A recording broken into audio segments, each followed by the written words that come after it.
Today on The Big Story, the latest updates on the bridge collapse at a 4.5-star hotel in Batam.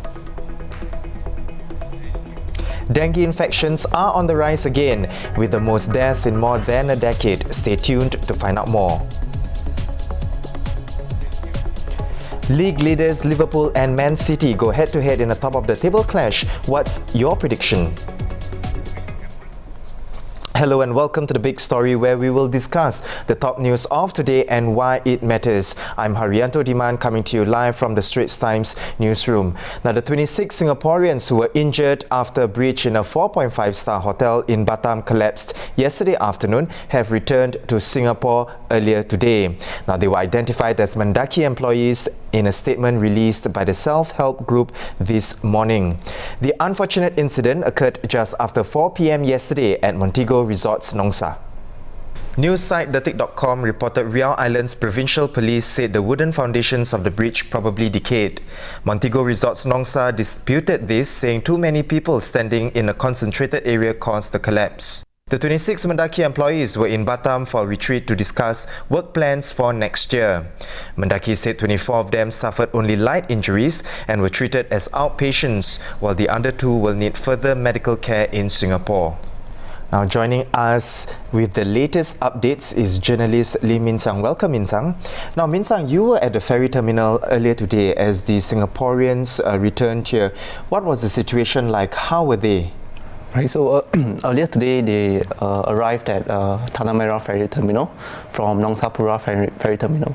So I spoke with some of the families who were waiting there in the morning. I mean, they were understandably quite worried because they didn't have much contact with the families back there, because apparently some of them dropped their phones and they were uncontactable. So there was only 1 or 2 points of contact, and they were worried. And one of them, their son, actually had one of the more serious injuries. So he was among those that was conveyed to hospital when they arrived at Tanah Merah ferry terminal. So when the staff arrived, finally, there were, hugs and kisses, and they were quite relieved all around. And those who needed further medical attention were brought to Changi General Hospital. So we tried to speak with some of them who arrived, but we were turned away because I suppose they might have been briefed not to share too much about incident as the investigations are ongoing.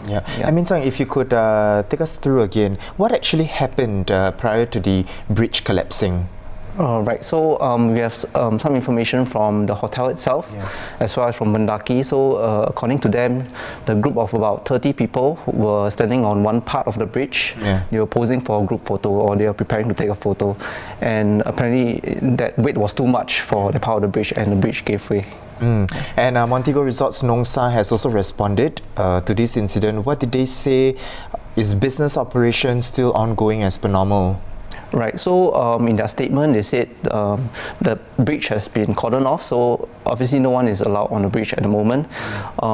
They said business is as usual for the rest of the resorts, and the chief executive of KPO Limited, which actually owns the hotel, says that their staff is saying no one is panicking and everything is going on as per normal. And their preliminary findings is that, as spoken just now, 30 people is too much weight, and the bridge was actually meant for transient passage or for people to walk across to get to the jetty. So it's not meant for a large crowd to gather, they said. And in terms of the actions to prevent future incidents from happening, they put up warning signs. They have also said the bridge will be repaired to make it more sturdy, and other facilities in the resort itself will also be checked for any kind of damages or any lack of maintenance. Right. I think it's comforting to know that they are taking steps, because we see comments as well on our post right now asking, what is going to happen? Can people still travel to the resort? Of course, they've taken steps, precautionary steps as well, to make sure that everything is safe and in order. So, Min Zhang, let's focus on Mendaki now. Mendaki is also handling the matter. What kind of assistance are they providing to the affected?